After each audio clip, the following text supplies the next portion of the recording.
أعوذ بالله من الشيطان الرجيم بسم الله الرحمن الرحيم إن إبراهيم لحليم أواه مبين صدق الله العظيم۔ حضرت سیدنا ابراہیم علیہ السلام کا تذکرہ چل رہا تھا، جو کہ حضرت لوط علیہ السلام کے واقعے سے متصل ہے۔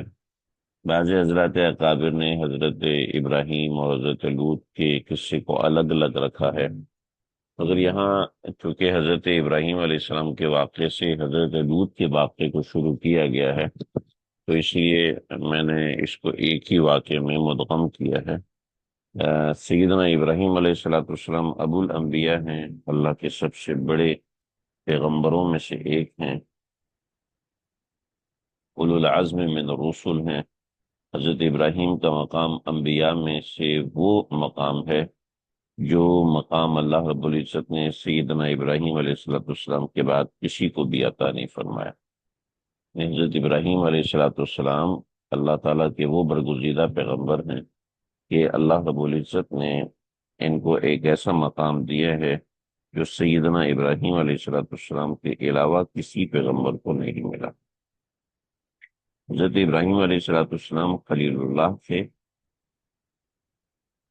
اللہ کے دوست، گاڑا دوست جس کو خلیل کہتے ہیں، ورنہ تو عربی میں سمیل کا لفظ استعمال ہوتا ہے، ٹھیک ہے، یا صدیق کا لفظ استعمال ہوتا ہے، ٹھیک ہے، ساتھی اور دوست کے لیے صدیق کا لفظ استعمال ہوتا ہے، زمیل کا لفظ استعمال ہوتا ہے، اور سب سے اوپر درجہ خلیل ہوتا ہے۔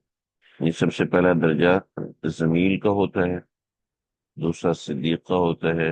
جیسے آپ سب لوگ یہاں پہ پڑھ رہے ہیں تو آپ لوگ یہاں پر زمیل ہیں، یعنی ایک دوسرے کے لیے، ایک دوسرے کے عام زبان میں کہا جائے تو ساتھی ہیں، ٹھیک ہے، اور ایک دوسرے کو جانتے ہوں گے، قریبی تعلق ہوگا، ملاقات بھی رہتی ہوگی، تو وہ ہے صدیق۔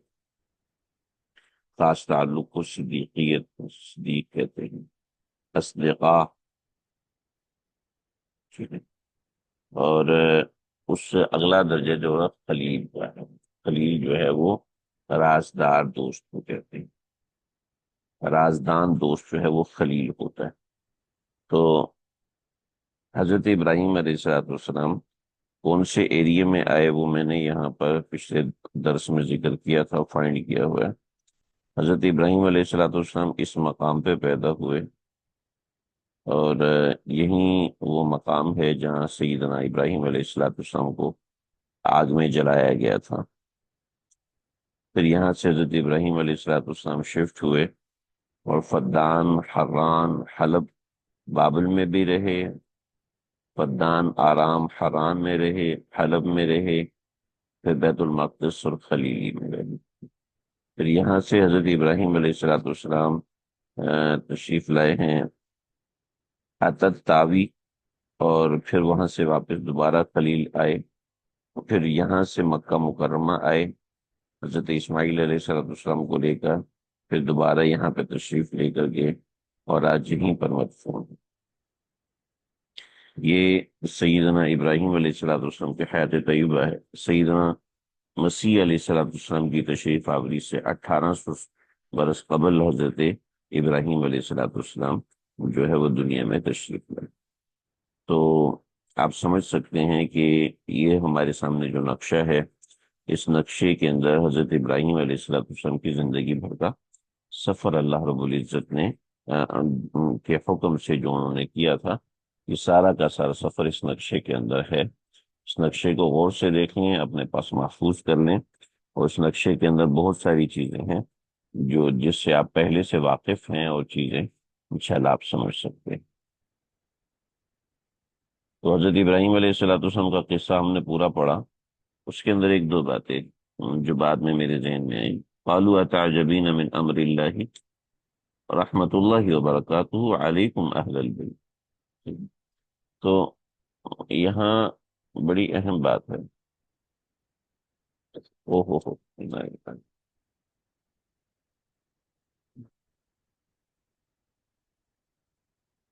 اتعجبین من امر اللہ، جو حضرت ابراہیم علیہ السلام کی اہلیہ کو فرشتوں نے کہا تھا کہ اتعجبین من امر اللہ، ایک منٹ،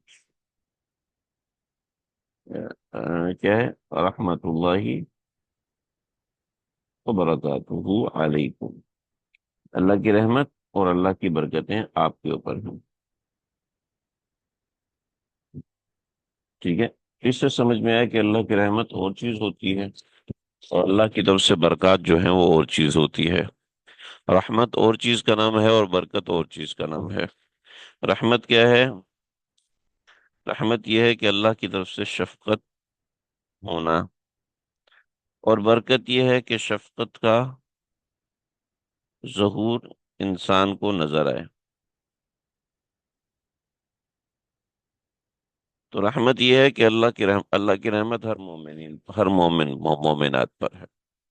تو رحمت باری تعالی اللہ رب العزت کی ہر شخص کے اوپر ہے. ٹھیک ہے. مگر برکت اسے کہتے ہیں کہ اس رحمت کا ظہور ہو رہا. ٹھیک ہے. تو اس کو بھی اللہ کی رحمت ہی کہتے ہیں، مگر برکت جو ہے اس رحمت کے ظہور کا نام ہے. تو ہم اللہ تعالیٰ سے رحمتیں مانگتے ہیں تو رحمت اللہ کی ہر مومن مومنات پر ہوتی ہے. ٹھیک ہے. کیا رحم سے ہے سے بھی؟ جی اصل میں رحمت جو ہے وہ رحم سے مشتق ہے. ٹھیک ہے. رحم سے مشتق ہے، اور مشتق کا مطلب ہے کہ ایک لفظ اس لفظ سے نکلا ہے. ٹھیک ہے. جیسے جیسے جیسے طاہر، یہ طہر سے نکلا ہے. ٹھیک ہے. طاہر یہ طہر سے نکلا ہوا ہے، یعنی اصل اس کا طہر ہے، ورنہ یہ.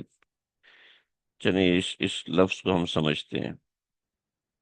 ایک بیسک آپ سمجھیے، بہت ہی بیسک چیزیں ہیں، اس کو آپ دیکھیے. ایک لفظ ہے کریشن. ٹھیک ہے. مگر دوسرا لفظ ہے کریٹ. ٹھیک ہے. کیا یہ دونوں ایک ہی لفظ ہیں، الگ لفظ ہیں؟ ہیں جی.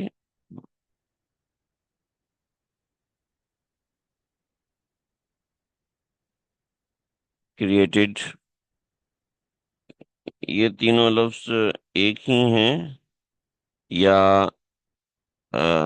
الگ لفظ ہیں؟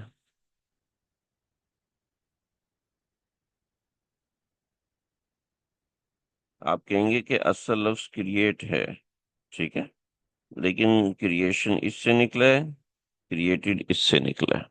ٹھیک ہے. تو یہ جو لفظ سے ایک دوسرا لفظ بن رہا ہوتا ہے، ایک لفظ سے دوسرا لفظ بن رہا ہوتا ہے، تو اس لغت کے قاعدے کے اندر اس نوعیت کی چیزیں ہوتی ہیں. ٹھیک ہے. اس نوعیت کی بہت ساری چیزیں ہوتی ہیں. جیسے کپڑے ہیں، اس کے لیے عربی میں لفظ ہوتا ہے صوب. اس کے لیے عربی لفظ ہے صوب، سا، وا اور بو. عربی میں ایک بڑی خوبصورتی ہے کہ اس میں مادہ ہوتا ہے، مادہ. مادہ یعنی بنیادی طور پر تین لفظ ہوتے ہیں، یا چار لفظ ہوتے ہیں، یا پانچ لفظ ہوتے ہیں. تین لفظ کو ثلاثی کہتے ہیں، چار لفظوں کو رباعی کہتے ہیں، پانچ لفظوں کو خماسی کہتے ہیں. ٹھیک ہے. یہ مشکل لفظ آ رہے ہیں لیکن بنیادی آپ سمجھیں. جیسے رحمت ہے، لفظ رحمت ہے، اس میں را، ہا اور میم. جہاں ورڈوں کی یہ ترتیب ہوگی، یہ بنیادی طور پہ تین لفظ ہیں. اب اس سے بہت سے لفظ نکلتے. رحمت نکلا، رحیم نکلا، رحمان نکلا، پوچھے تھے سب سے، رحم نکلا، رحیم نکلا، رحمان نکلا، یہ سب رحم سے نکلا ہو. سمجھ رہے میری بات؟ میں یہ ٹاپک چھیڑتا نہیں ہوں، سوال آتا ہے تو پھر بتانا پڑتا ہے، تو اس لیے بتا رہا ہوں تاکہ آپ لوگوں کے سوال جو ہیں اس سے فائدہ ہوتا ہے. تو یہ چیز ہے. تو یہ رحمت جو ہے وہ ٹھیک ہے. اور برکت، جو لفظ برکت ہے وہ ہے با، را اور کاف، اس کی اصل ہے. تو سمجھ لیجئے، جیسے میں بتایا تھا سا وا اور بو، با، اس کا مطلب ہے لوٹ کر بار بار آنا، بار بار آنا. ٹھیک ہے. کپڑوں کو سوب اسی لیے کہتے ہیں کہ ہم بار بار ان کپڑوں کو پہنتے ہیں، بار بار بار بار ان کپڑوں کو ہم پہنتے ہیں، تو اس وجہ سے. اب سا وا باؤ، با، سا، وا اور با کا مادہ جہاں پر بھی ہوگا اس کے اندر اسی نوعیت کا مفہوم ہمیں مل رہا ہوگا. تو آپ ذرا سمجھیے کہ رحمت جو ہے وہ، رحمت جو ہے، اصل جو رحمت ہے وہ اللہ کا رحم ہے، اور جو برکت ہے اس رحمت کا ظہور ہوتا ہے. ٹھیک ہے. تو قالوا تعجبین من امر اللہ رحمت اللہ وبرکاتہ علیکم، اللہ کی رحمتیں تو تمہارے اوپر ہیں مگر برکتیں بھی تمہارے اوپر ہیں، کہ اس کی عجیب و غریب چیزیں آپ کو نظر آتی ہیں. بہت ساری چیزیں ہیں وہ آپ کو نظر آتی ہیں. کیا برکت اور کثرت ایک الگ چیز ہے؟ نہیں، برکت کثرت ایک چیز نہیں ہے جی. برکت کہتے ہیں قلیل کثیر النفع، قلیل ہو مگر کثیر النفع ہو اس کو برکت کہتے ہیں. زیادہ کو بعض دور پر، بعض دفعے محاورے کے طور پر لوگ برکت کا نام دے دیتے ہیں، مگر برکت کا اصل مطلب یہ نہیں ہے. اچھا جی. تو یہاں تک بات چل رہی تھی، تو ایک لفظ کے اوپر میں رک گیا تھا. میں کہا چلیں ان چیزوں کو عرض کر دوں تاکہ بات ذہن میں رہے. ان ابراہیم فلما ذهب عن ابراہیم الروع، جب حضرت ابراہیم علیہ الصلوۃ والسلام کے اوپر سے وہ وہ پریشانی، وہ تکلیف ختم ہو گئی، تو جب حضرت ابراہیم علیہ الصلوۃ والسلام سے پریشانی، تو جاءت البشرا، اور مل گئی ان کو خوشخبری، یجادلنا فی قوم لوط، تو جھگڑنے لگے وہ ہم سے قوم لوط کے بارے میں.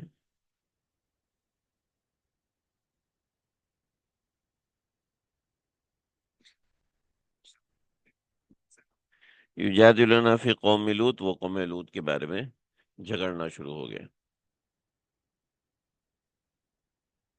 تو یعنی ان کو دو باتیں بتائی تھی، کہ ہم تو ایک تو حضرت ابراہیم قوم آپ کو خوشخبری سنانے آئے ہیں، اور دوسرا یہ ہے کہ ہم قوم لوط کو عذاب دینے کے لیے آئے ہیں.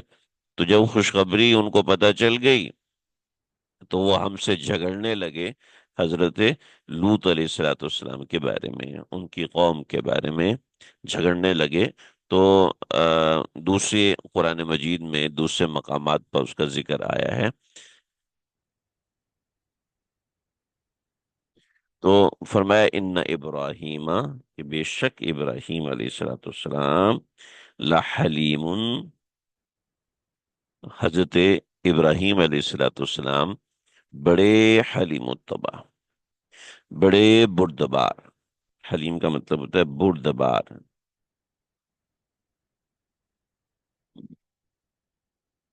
برداشت کرنے والے، صبر سے رہنے والے. ٹھیک ہے. تو حلیم کہتے ہیں برداشت کرنے والے کو، بردبار کو. حلم بہت بڑی صفت ہے، اور کوشش کر کے اس صفت کو اپنے اندر لانا چاہیے، کہ مزاج میں برداشت ہو. فوراً زبان کھول دینا، فوراً زبان سے غصے ہونا شروع ہو جانا، فوراً اپنے جذبات کا اظہار کر دینا، فوراً ہی اپنے جذبات کا اظہار کر دینا، یہ حلم کے خلاف ہے.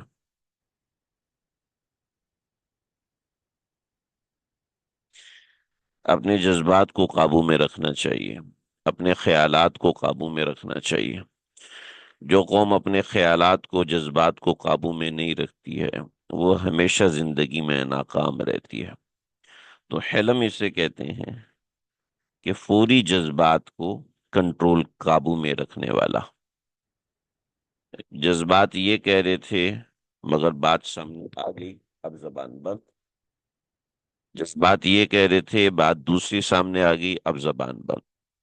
تو اپنے جذبات کو قابو رکھنے والا، بردبار، برداشت کرنے والا، اس کو حلیم کہتے ہیں۔ تو حضرت ابراہیم علیہ السلاۃ والسلام بڑے حلیم اتبا تھے، برداشت کرنے والے تھے۔ دیکھیے آپ ذرا سمجھیے، حضرت ابراہیم علیہ السلاۃ والسلام نے فرشتوں سے لڑائی کی۔ اوپر کہہ رہے ہیں یجادلونا فی قوم لوط، ہم سے جھگڑا کرنے لگے قوم لوط کے بارے میں، ہم سے جھگڑنے لگے قوم لوط کے بارے میں۔ اور پھر نیچے کہہ رہے ہیں حلیم۔ کیا مطلب ہے جی؟ جو ظاہری مطلب ترجموں کو پڑھے گا وہ ظاہری بات ہے قرآن پہ اعتراض ہی کرے گا۔ ماں لڑ رہی ہوتی ہے باپ سے، ماں باپ سے لڑ رہی ہوتی ہے کہ میرے بیٹے کو فلاں چیز لا کے دو۔ کیا وہ لڑ رہی ہوتی ہے؟ اس کا حلم اس کو لڑنے پہ مجبور کر رہا ہوتا ہے، اس کی شفقت، اس کی ممتا اس کو لڑنے پہ مجبور کر رہی ہوتی ہے۔ تو دونوں چیزوں کو ایک ترجمے سے جب آپ پڑھیں گے تو آپ کے ذہن میں جھکڑ چڑھنے لگیں گے، یہ قرآن میں کیا لکھا ہوا ہے، یہ حدیث میں کیا لکھا ہوا ہے۔ تو ذہن میں رکھیے گا، اس بات کو آپ واضح رکھیں کہ صرف لفظی ترجمہ پڑھنے سے آپ کو نقصان ہوگا۔ ہاں، اس کا محاوراتن ترجمہ پڑھیے، اس کو سمجھیے، اور جہاں کہیں مشکل پیش آئے کسی عالم دین سے پوچھیں۔ تو فلما ذهب عن ابراہیم الرعو وجاءته البشرى يجادلنا في قوم لوط، وہ ہم سے قوم لوط کے بارے میں جھگڑنے لگے۔ کیوں جھگڑ رہے ہیں؟ ان ابراہیم لحلیم، بڑے بردبار تھے کہ ان کو قوم پر ترس آ رہا تھا، قوم پر رحم آ رہا تھا۔ اواہن، اواہن نرم دل تھے، نرم دل انسان تھے، اور منیبن اللہ کی طرف رجوع کرنے والے تھے۔ منیب کا مطلب ہے اللہ کی طرف رجوع کرنا، انابا یونیبو، انابتن، انابت اللہ کی طرف رجوع کرنا۔ منیب جیسے ہمارے جو بڑے ہیں مفتی منیب الرحمان صاحب دامت برکاتہم، بریلوی مسلک کے بڑے عالم ہیں۔ تو منیب کہتے ہیں اللہ کی طرف رجوع کرنے والا۔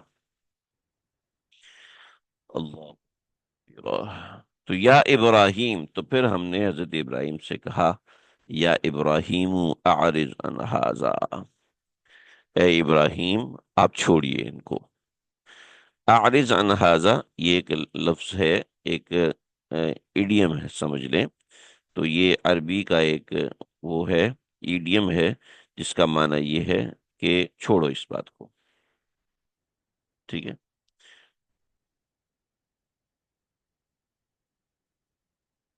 اس بات کو جانے دیں، کیا کہتے ہیں آپ کی زبان میں، مجھے ذرا بتائیں گے دوسرے ساتھی؟ کیا کہتے ہیں؟ مختلف محاورے ہماری زبان میں استعمال ہوتے ہیں، میں ذرا دیکھنا چاہتا ہوں آپ قرآن مجید کے محاورے کو سمجھ رہے ہیں کہ نہیں سمجھ رہے ہیں، ذرا مجھے بتائیے۔ مجھے ذہن میں آ رہے ہیں الفاظ، لیکن میں دیکھ رہا ہوں کہ آپ حضرات کی پارٹیسپیشن کیا ہے۔ جانے دو اس بات کو، جی بالکل صحیح ہے۔ اور کوئی؟ اپنے ذہن کو کھنگالیں، کوئی نہ کوئی لفظ نکالیں تاکہ پتہ چلے کہ واقعتاً آپ کو چیز سمجھ میں آ رہی ہے۔ اگنور اٹ، ہاں اگنور اٹ، لیو اٹ، بہت اچھا، بالکل یہی معنی ہے۔